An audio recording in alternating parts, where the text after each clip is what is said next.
Hello everyone, welcome back to my channel. My name is Afika. Hello everyone, welcome back to my channel. My name is Afika and welcome back to my channel. सोचो Malhotra.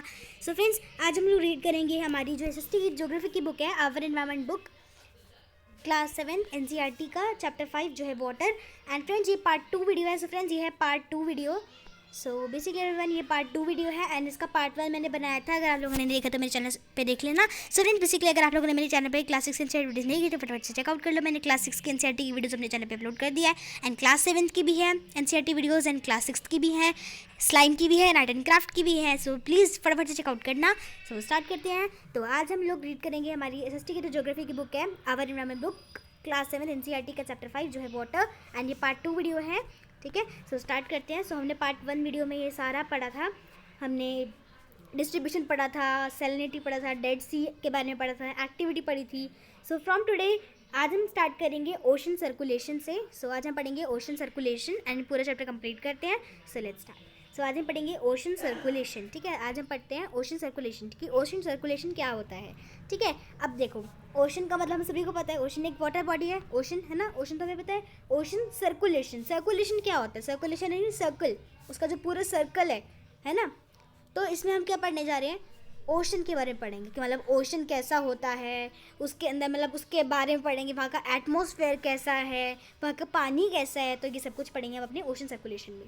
Let's start. There is something magical about walking bare feet on sea shore. अब वो कह रहे हैं कि ना इतना मतलब कितना मैजिकल लगता है, ऐसा लगता है जैसे कोई जादू है जब हम चलते हैं बेयर फीट पे, मतलब सी शोर पे. मतलब अगर ओके सो वो कह रहे हैं यहाँ पे कि जैसे ओके अब जैसे मैं आपको एग्जांपल देती हूँ. जैसे आप अगर कहीं शिमला गए हो, ठीक है, सॉरी शिमला नहीं, आप अगर कोई जहाँ पे बीचेस हैं, ठीक है, जहाँ पे बीच है या फिर जहाँ पे समुद्र अगर है वहाँ पे गए हो, लाइक गोवा या फिर ऐसी कोई जगह पे गए हो जहाँ पे समुद्र है. तो अगर आप वहाँ पे चलते हो, वहाँ पे जो ये सी शोर होता है, ये सी शोर है ना, ये देखो जैसे समुद्र है सारा, तो ये जो सी शोर है, अब ये सी शोर है, ये सी है हमारा. अब जैसे यहाँ पे मिट्टी है, अब यहाँ पे आप चलते हो तो हमें कितना अच्छा लगता है ना, एकदम अच्छा लगता है, कितना मतलब कितना अच्छा सा लगता है, एकदम अच्छा महसूस होता है, इतनी शांति है वहाँ पे, है ना, कितना अच्छा महसूस होता है हमें. तो the wet sand on the beach, जो गीली गीली वो मिट्टी है, गीली गीली रेत है वो जो बीच की. द कूल ब्रीज, इतनी ठंडी ठंडी हवा आ रही होती है. द सी बर्ड्स, वहाँ पे सी बर्ड होते हैं, वहाँ के सी बर्ड होते हैं, समुद्र के जो कुछ पक्षी होते हैं. The smell of the salt in the air, और जो एयर में सॉल्ट की थोड़ी थोड़ी खुशबू आती है हमें. And music of the waves, और वो जो म्यूज़िक होता है वेव्स का, म्यूज़िक ऑफ द वेव्स मतलब वेव्स गाने थोड़ी गाती हैं, मतलब म्यूज़िक ऑफ द वेव्स यानी जो उन वेव्स की आवाज़ है, लहरें आती तो आवाज़ आती ना, मतलब कुछ ऐसी टाइप ऑफ आवाज़ आती है ना, वेव्स जब आती है तो आवाज़ आती है ना, अलग सी पानी आ रहा है लाइक दैट. तो वो कितनी अच्छा लगता है ना. एवरीथिंग इज़ सो फैसिनेटिंग, हर मतलब सब कुछ कितना फैसिनेटिंग होता है, कितना अच्छा लगता है, कितना हमें अच्छा महसूस होता है, right. Unlike the calm water, unlike the calm water of ponds and lakes, ocean water keeps moving continuously. अब अगर हम बात करें जो पानी होता है पोन्ड्स का, लेक्स का, ओशन का, इनका पानी मूव करता रहता है कॉन्टीन्यूसली, चलता ही रहता है. इट इज़ नेवर स्टिल, कभी नहीं रहता एक जगह पे. द मोमेंट दैट अकर, अब जो मोमेंट अकर हो रही है इन ओशंस में कैन बी ब्रॉडली कैरेक्टराइज. वो ब्रॉडली उसको हम कैरेक्टराइज किया गया है यहाँ पे हमें 3 टाइप से, वेव्स, टाइड्स एंड करेंट्स. ये क्या है? मूवमेंट है, जिससे ओशन मतलब ओशन की मूवमेंट है, कैसे कैसे वो मतलब ओशन की मूवमेंट है. ये हमें ये थ्री हमारी ओशन की मूवमेंट्स हैं, जैसे जैसे वो वर्क कर रहा है वेव्स में, टाइड्स में एंड करेंट्स में. यानी ये 3 चीज़ें उसमें होती हैं जो कि टाइम टू टाइम होती है.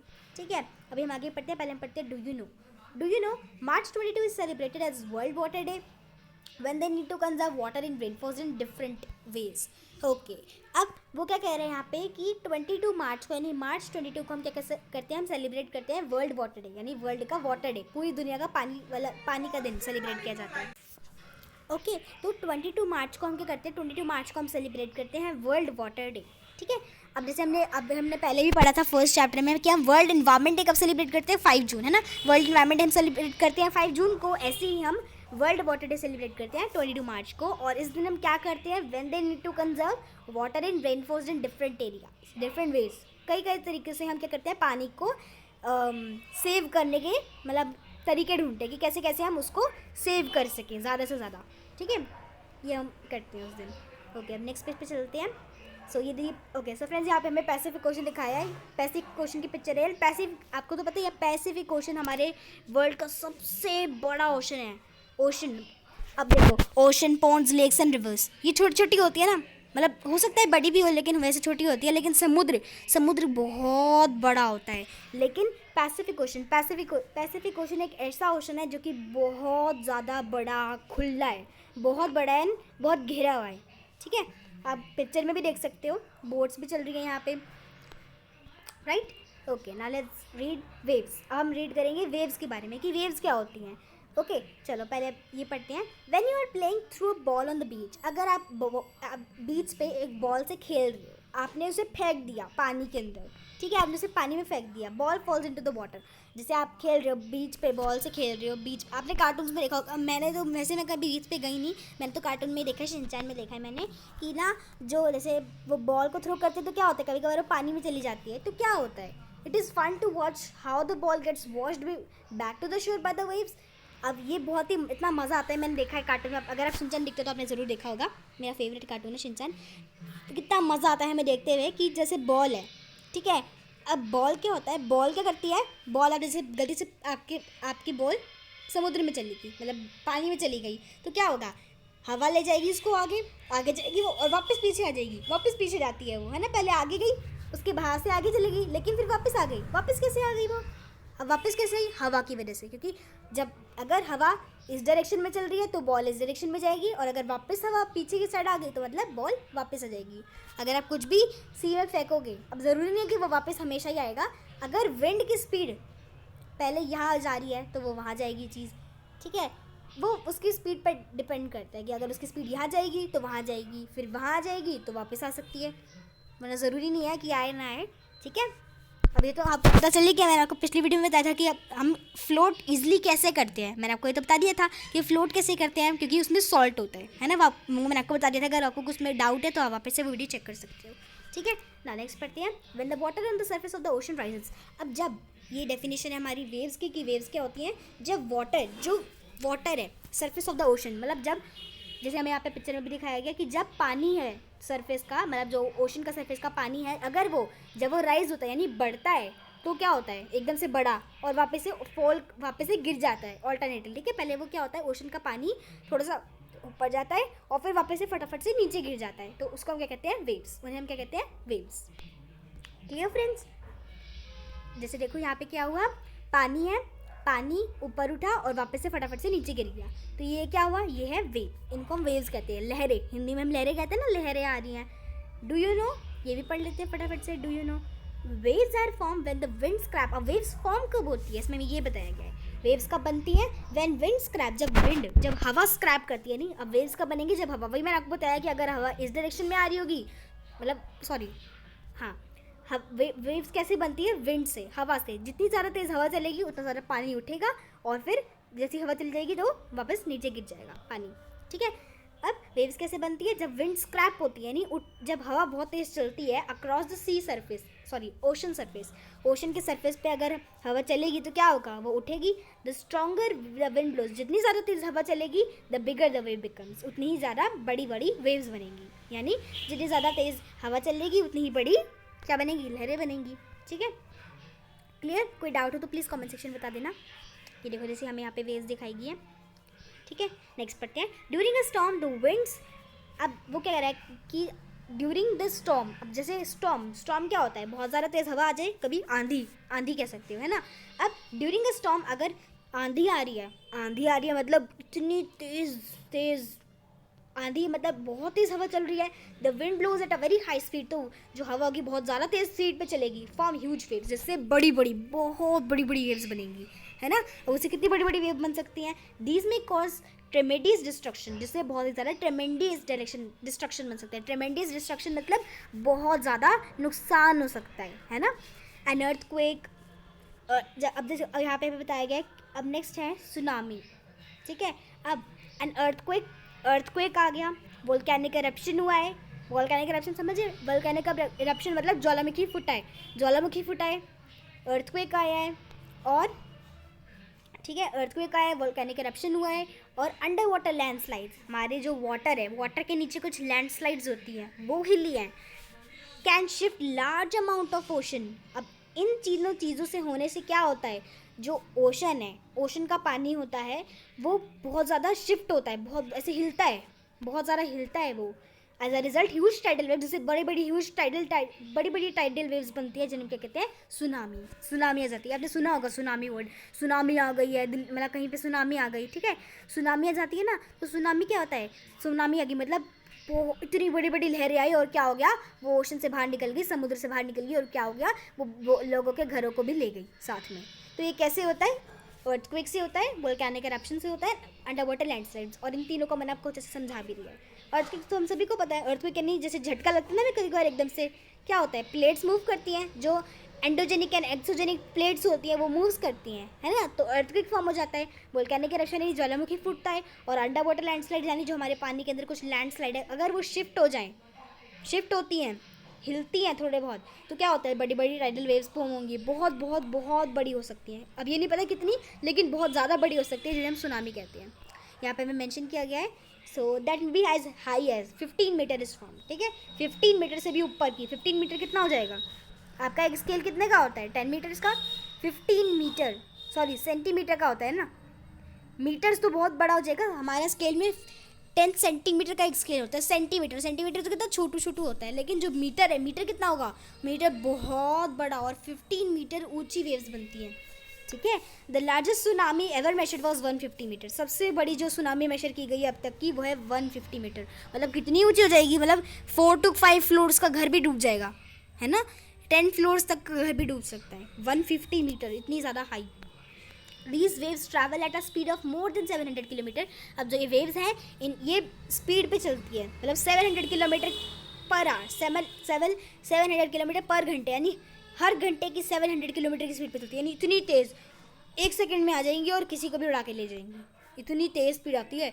मतलब यहाँ पे वेव्स बन रही हैं और 1 सेकंड में वो इतना सारा एरिया कवर कर लेगी पूरा, इतनी तेज़ स्पीड पे आ रही है। मतलब गाड़ी की स्पीड आप देख सकते हो 100 पे आ जाए तो कितनी ज़्यादा तेज़ होती है, और 700 किलोमीटर की स्पीड से आ रही है तो, और वो भी पर घंटे की, तो मतलब कितनी तेज़, एकदम से उड़ा के ले जाएगी सब चीज़ों को। समझ गए ना, बस मेरा एग्जांपल दिया मैंने आपको। द सुनामी ऑफ 2004, अब जो सुनामी आई है 2004 की जो सुनामी थी, 2004 में एक सुनामी आई थी, cause wide spread damage in coastal area, जिसमें कोस्टल एरियाज में बहुत ज़्यादा डैमेज हो गया था इंडिया में। जो इंदिरा पॉइंट है, एक इंदिरा पॉइंट है अंडमान एंड निकोबार आइलैंड में, वो पूरा डूब गया था सुनामी में, ठीक है। चलो नेक्स्ट यहाँ पे हमें दिखा रखा है, एक स्टोरी है, tsunami the earthquake pandemonium. Pandemonium का मतलब होता है डिस्ट्रक्शन, ठीक है। उससे क्या हुआ, द अर्थ डिस्ट्रक्शन, सुनामी को यहाँ पे टाइटल दिया है, सुनामी क्या है, द अर्थ पेंडेमोनियम, यानी अर्थ का डिस्ट्रक्शन, ठीक है। पेंडेमोनियम का मतलब भी सकते हो, पेंडेमोनियम का मीनिंग है डिस्ट्रक्शन, ठीक है फ्रेंड्स। चलो ये एक स्टोरी टाइप है बेसिकली, मैं आपको बाद में रीड करवाती हूँ। Now do you no tsunami is Japanese word, tsunami क्या है, एक जापानीज वर्ड है जिसका मतलब क्या है, harbour waves, as the harbours get destroyed, जैसे हार्बर जो होते हैं वो डिस्ट्रॉय हो जाते हैं जब सुनामी आती है, समझ गए। बेसिकली वो क्या कह रहे हैं कि सुनामी एक जापानीज वर्ड है जिसका मतलब क्या है, हार्बर वेव्स। अब एज द हार्बर्स, यहाँ पे हार्बर्स का मतलब क्या है, हार्बर मतलब जो चीज़ डिस्ट्रॉय हो जाती है जब सुनामी आ जाए, यानी सुनामी आ जाए तो वो चीज़ डिस्ट्रॉय हो गई, मतलब उसको हम क्या कहेंगे, हार्बर, क्लियर। सुनामी आने से वो चीज़ डिस्ट्रॉय होगी, means harbour waves, clear everyone. Now tsunami the earth destruction means pandemonium, okay everyone. अब फटाफट से रीड कर लेते हैं इसको, बस आप रीड कर लेना, वैसे तो आप खुद भी आप एक बार रीड कर लेना, ठीक है, आपको बहुत इजीली समझ आ जाएगी। बेसिकली एक स्टोरी दे रखी है, तमिलनाडु में ना एक डिस्ट्रक्शन हुआ है, उसके बारे में ये स्टोरी है, ठीक है। अब मैं आपको समझाती नहीं हुई है, जस्ट एक बार रीड कर देती हूँ, ठीक है, ताकि आपको इजीली पता चल जाएगा। सुनामी और the harbour waves struck havoc in Indian Ocean in 26 December 2004 में एक बहुत ज़्यादा डिस्ट्रक्शन हुआ था, सुनामी आ गई थी। The wave was the result of the earthquake, अभी अर्थक्वेक की वजह से आई थी ये tsunami. Its epicentre close to the western boundary of Sumatra. The magnitude of the earthquake, जो अर्थ का मैग्नीट्यूड है 9.0 ऑन द रिचर स्केल पे था। As the Indian plate went under the Burma plate, जब इंडियन प्लेट अंदर गई Burma plate के, there was sudden movement, तो एक सडन मूवमेंट हो गई सी फ्लोर पे, यानी समुद्र के फ्लोर पे, कॉजिंग द अर्थक्वेक, जैसे अर्थक्वेक आ गया। The ocean floor was displaced, जो ओशन फ्लोर है उसको डिस्प्लेड किया गया है by about 10-20 metre and tilted in downwards direction. A huge mass of ocean were flowed fill in the gap that was being created by the displacement. अब ocean के बीच में थोड़ा सा जितना भी गैप था वो सारा पानी से भर गया था। This mark the withdrawal of the water mass from the coast lines of the land masses in the south and south east Asia. अब ये जगह बताएगी कि कहाँ पे वो डिस्ट्रक्शन हुआ था. After thrusting of the Indian plate below the Burma plate, the water mass rushed back towards the coastline. Tsunami travelled at the speed of, अब सुनामी 800 किलोमीटर की पर घंटे की स्पीड से आ रही थी. एंड कंपेयर करें अगर हम इसे स्पीड जो होती है कमेरिकल एयरक्राफ्ट की, कमेरिकल एयरक्राफ्ट मतलब जो रॉकेट जाते हैं बड़े बड़े, उनकी अगर स्पीड से कम अगर बताएं, एंड कम्प्लीटली वॉश्ड अवे, तो उनकी स्पीड से भी ज़्यादा, यानी रॉकेट जो चलते हैं बहुत बड़े बड़े, उनकी भी स्पीड से ज़्यादा इस सुनामी की वेव्स की स्पीड थी.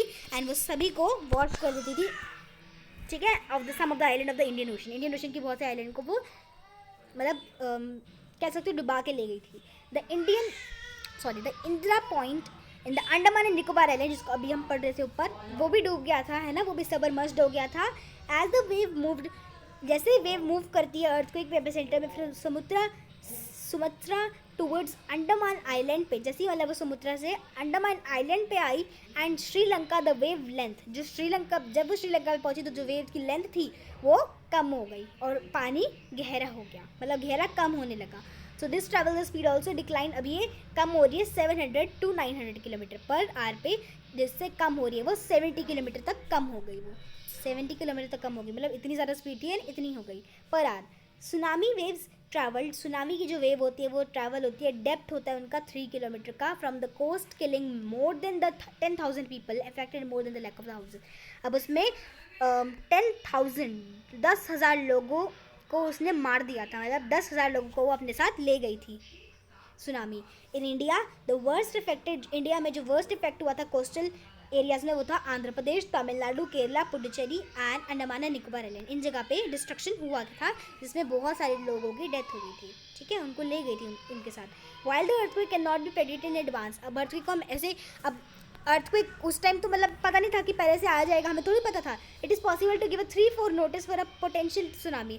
अब क्या होता है, अब जैसे अब जब भी अर्थक्वेक आता है तो हम यहाँ पे क्या होता है, टीवी पे हम न्यूज़ चेक कर लेते हैं, टीवी पे न्यूज़ आ जाती है, अब तो हमें पता चल जाता है, न्यूज़ आ जाती है टीवी पे, हम न्यूज़ देख लेते हैं, न्यूज़ हेडलाइंस देख लेते हैं आज की क्या है, आज हमें उसे पता चल जाता है कि आज अर्थक्वेक आएगा नहीं आएगा, तो हम पहले अलर्ट हो जाते हैं हम सभी.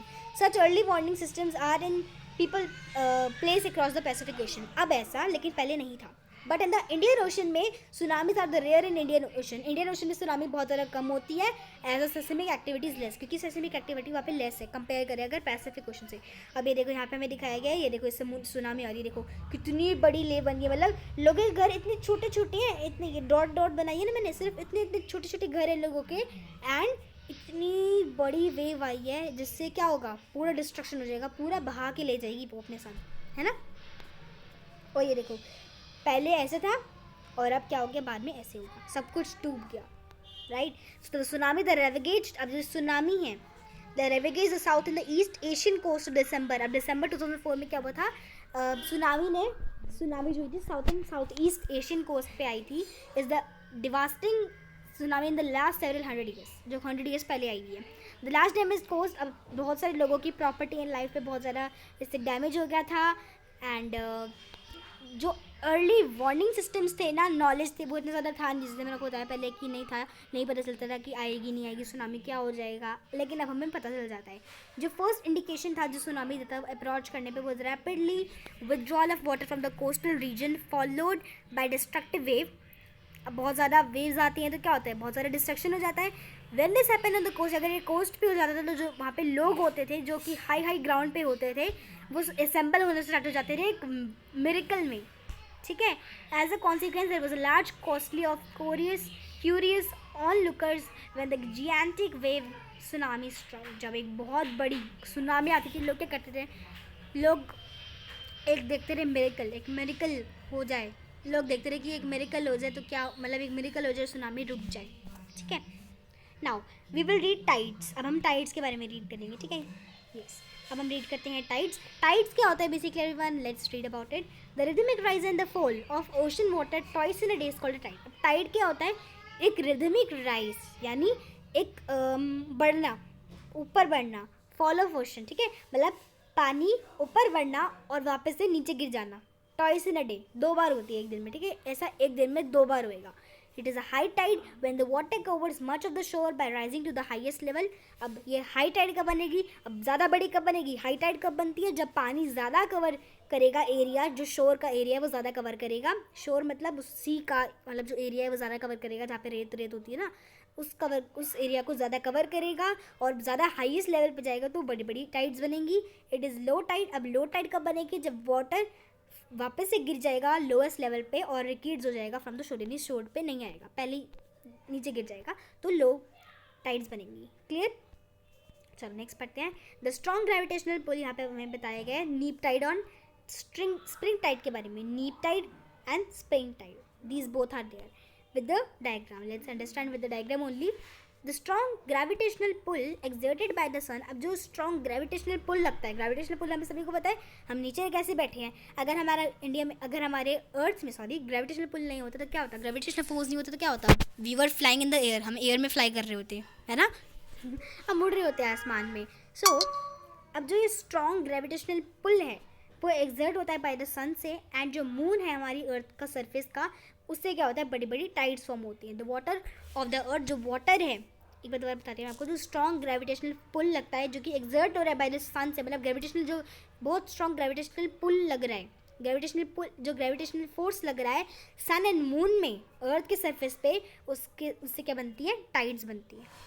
The water of the earth, जो पानी है अर्थ के पास, वो और ज़्यादा पास आएगा मून के और वो पुल्ड हो जाएगा इन नीचे, इन्फ्लुएंस के of the moons gravitational force, and जिससे बड़ी बड़ी टाइड्स बनेंगी। ड्यूरिंग द फुल मून, अब जब फुल मून होता है, हमने पढ़ा है ना फुल मून अमावस्या कहते हैं, तो जो फुल मून होता है, जब फुल मून होता है या फिर कह सकते हैं न्यू मून डेज, जब फुल मून होता है और जब न्यू मून डेज होते हैं, तो जो सन है, तो सन, मून एंड अर्थ एक सेम लाइन में आ जाते हैं, एंड जिससे बड़ी बड़ी टाइड्स फॉर्म होती हैं, highest tides. So these tide are called spring tide. इन टाइड को क्या कहते हैं, स्प्रिंग टाइड। बड़ी बड़ी tides form, it means they are called the spring tides. But when the moon is in the first, पर जब moon first and last quarter पे होता है, तो जो ओशन का पानी होता है वो ड्रॉन हो जाता है डायगनली अपोजिट, उल्टा जा रहा है, उल्टा अपोजिट डायरेक्शन में जाता है, तो ग्रेविटेशनल पुल क्या होता है, सन का लगता है एंड अर्थ का नहीं लगता, मतलब तो वो क्या होता है, एक second, gravitational pull of the sun and earth resulting in low tide. Okay, opposite direction में जा रहे हैं तो क्या होगा, ग्रेविटेशनल पुल जो होगा सन एंड अर्थ का, उससे क्या होगा, लो टाइड्स बनेंगी। So these tides are called neap tides. अब हाईएस्ट टाइड को क्या कहते हैं हम, स्प्रिंग टाइड्स, और लो टाइड्स को कहते हैं neap tides, as we have shown in the figure. Neap tide कब लगेंगी, ऐसे ही जब अर्थ के सामने होगा सन एंड ऊपर होगा मून, तो क्या बनेगी, नीप टाइड्स बनेगी, यानी लो टाइड बनेगी। और हाई कब बन जाएगी, जब मून, जब अर्थ सन एंड मून एक सेम लाइन में होंगे, चाहे मून बीच में आए चाहे मून साइड में आए, मतलब चाहे कैसे भी मून आ जाए, एक लाइन में आए बस, वो चाहे मून इधर आ जाए चाहे मून इधर आ जाए, है तो एक लाइन में ही खड़े ना, ठीक है। सो ऐसे बड़ी बड़ी टाइड्स फॉर्म हो जाएंगी। क्लियर? और जब वो मून एकदम नहीं होंगे तो नहीं बनेंगी, तो लो टाइड्स फॉर्म होंगी। Clear everyone? Now high tides help in navigation. अब जो जब हाई टाइड्स होती है तो वो क्या करती है, नेविगेशन में हेल्प करती हैं। They raise the water level, उससे क्या होता है, पानी का लेवल बहाव बहुत ज़्यादा बढ़ जाता है, बहुत बड़ी बड़ी लहरें बनती हैं, and this help the ship, जिससे क्या होता है, शिप आराम से उसके जगह पे पहुंच जाता है। The high tides also help in fishing, और हाई टाइड होंगी तो फिशिंग में भी हेल्प करेंगी, क्योंकि क्या होगा, बहुत ज़्यादा वेव्स बड़ी बड़ी आएंगी तो क्या होगा, एक साइड पे आ जाएंगी तो फिशेस भी वो अपने साथ साथ लाएंगी, और क्या करेंगे, फिशरमैन अपना आराम से उसमें जाल डालेंगे and they can easily catch the fish. Clear everyone? Now many more fish come closer to the shore during the high tide, वही जो मैंने आपको बताया। This enable fisherman to get plentiful catch, तो इससे प्लेंटीफुल कैच मिलेगा, यानी fisherman की मतलब फिशरमैन को बहुत ज़्यादा अच्छा कैच मिल जाएगा, बहुत अच्छी फिशरीज मिल जाएंगी। The rise and the fall of water due to tides is being caused to generate electricity some places. अब कुछ जगह पे जब हाई टाइड आती है तो क्या होता है, लोग इलेक्ट्रिसिटी को भी जनरेट करते हैं उससे। ओके, नाउ ओशन करेंट्स पढ़ेंगे। The last topic is ocean currents, I think, yeah last topic is ocean currents. Let's read fast as you can see everyone की वीडियो थोड़ी सी लॉन्ग हो गई है। ओशन करेंट्स पढ़ लेते हैं फटाफट से। ओशन करेंट्स क्या होते हैं, ओशन के करंट। अब ओशन करेंट्स होते हैं, आपको लगेगा ओशन में करंट है, पानी में करंट होते हैं, करंट लगेंगे तो हमें तो झटका लग जाएगा, नहीं, ये वो वाले करंट नहीं है, ये दूसरे करंट होते हैं। करंट, यहाँ पे करंट का मतलब है जो पानी बह रहा है, कुछ ठंडा और कुछ गर्म, ठीक है, समझाती हूँ, देखो। Ocean currents are streams of water flowing constantly on the ocean surface in definite directions. Okay, अब ओशन करेंट्स क्या है, ओशन करेंट्स वो होते हैं जैसे स्ट्रीम्स, यानी वाटर फ्लो हो रहा है, पानी बह रहा है, किसी भी डायरेक्शन में पानी किसी भी डायरेक्शन में बह रहा है, इधर बह रहा है, उधर बह रहा है, इधर बह रहा है, उधर बह रहा है, मतलब कोई भी डायरेक्शन में पानी जा रहा है, एनी डायरेक्शन, कोई भी डायरेक्शन में पानी जा रहा है, इधर जा रहा है, उधर जा रहा है, उधर जा रहा है, उधर जा रहा है, उधर जा रहा है, मतलब कोई भी डायरेक्शन में पानी जा रहा है, ठीक है, कोई भी डायरेक्शन में बह रहा है, कभी इधर बह रहा है, कभी इस साइड जा रहा है, कभी उस साइड जा रहा है ना, तो क्या होगा, वो चीज़ उसके ऊपर तैर रही होगी, कभी वो उधर जाएगी, कभी वो उधर जाएगी, कभी वो उधर जाएगी, तो मतलब वो पानी कभी इधर बह रहा है, कभी उधर बह रहा है, ठीक है। जब ओशन करंट होते हैं वो अब वो वार्म भी हो सकते हैं, कोल्ड भी हो सकते हैं, तो अब ये जो इधर जा रहा है, उधर जा रहा है, ये होते हैं ओशन करंट, ठीक है। जब पानी कभी इधर जा रहा है, कभी इधर फ्लो हो रहा है, कभी इधर डायरेक्शन में फ्लो हो रहा है, तो डिफरेंट डायरेक्शन में डेफिनेट डायरेक्शन में फ्लो होता है, ठीक है, कॉन्स्टेंटली वो डिफरेंट डायरेक्शन में फ्लो हो रहा है, तो उसे क्या कहते हैं, ocean currents. The ocean currents में भी वार्म और कोल्ड। अब जो ओशन करेंट्स है वो ठंडे भी हो सकते हैं, गर्म भी हो सकते हैं। Generally the warm ocean currents, अब जो वार्म ओशन करेंट्स होंगे वो काम, यानी जो गर्म वाले ओशन करेंट होते हैं वो ओरिजिनेट होंगे इक्वेटर के पास में और मूव करेंगे पोल्स के पास से। द कोल्ड करेंट्स, जो कोल्ड करेंट्स होंगे वो वाटर को ले जाएंगे पोलर से, या फिर हायर लैटिट्यूड कह सकते हो, टू ट्रॉपिकल पे या फिर लोअर लैटिट्यूड पे। और अब द लेब्राडोर ओशन है, जो लेब्राडोर ओशन करंट है वो कोल्ड करंट है, जो कि जबकि जो गल्फ स्ट्रीम है वो एक वार्म करंट है, ठीक है। अब यहाँ पे हमें 2 करंट्स बताए हैं, तो 2 करंट कौन कौन से होते हैं, the Labrador ocean and the gulf stream, ठीक है। लेब्राडोर ओशन ठंडा करंट होता है, मतलब कोल्ड करंट होता है, and gulf stream warm current होता है, जो कि हमें यहाँ पे मैप में भी दिखाया गया है। नेक्स्ट पेज पे मैप है ना, ये देखो, ये जो रेड लाइन, अब ये जो रेड लाइन देख रही हो ना, ये रेड एरोज जो है, ये हमारे क्या है, लेब्राडोर ओशन है, ये सारा हमारा लेब्राडोर ओशन के करंट है, यानी वार्म करंट्स, ठीक है। और जो ब्लू वाला है, या जो ये ब्लू वाले करंट्स देख रहे हो, ये जो ब्लू करंट्स है, ये सारे क्या है, हमारे गल्फ, सॉरी, लेब्राडोर ओशन जो हमारा ब्लू है, ब्लू वाला वो कोल्ड है, ठीक है। ब्लू वाले जो जा रहे हैं वो हमारे लेब्राडोर ओशन है, कोल्ड वाले। एंड जो रेड वाले हैं वो कौन से हैं, रेड वाले हैं हमारे गल्फ स्ट्रीम, ठीक है, मैंने उल्टा बता दिया था। गल्फ स्ट्रीम होते हैं हमारे, जो रेड वाले वो गल्फ स्ट्रीम है, वार्म करंट, एंड ब्लू वाले लेब्राडोर करंट, कोल्ड है। The ocean current influence the temperature condition of the area. अब इससे क्या होता है, ओशन की टेम्परेचर में कंडीशंस होता है, अलग अलग टेम्परेचर होगा, उसमें warm currents bring about warm temperature. अब वार्म करंट है तो मतलब वार्म टेम्परेचर है उस जगह पे, और जहाँ पे कोल्ड करंट होंगे तो वहाँ पे क्या होगा, वार्म एंड कोल्ड। अब जहाँ पे ओके, अब वो क्या कह रहा है कि अब किसी जगह पे क्या होगा, अब किसी जगह पे अगर कोल्ड करंट आ रहा है तो वहाँ पे कोल्ड होगा, किसी जगह पे वार्म आ रहा है तो वार्म टेम्परेचर होगा।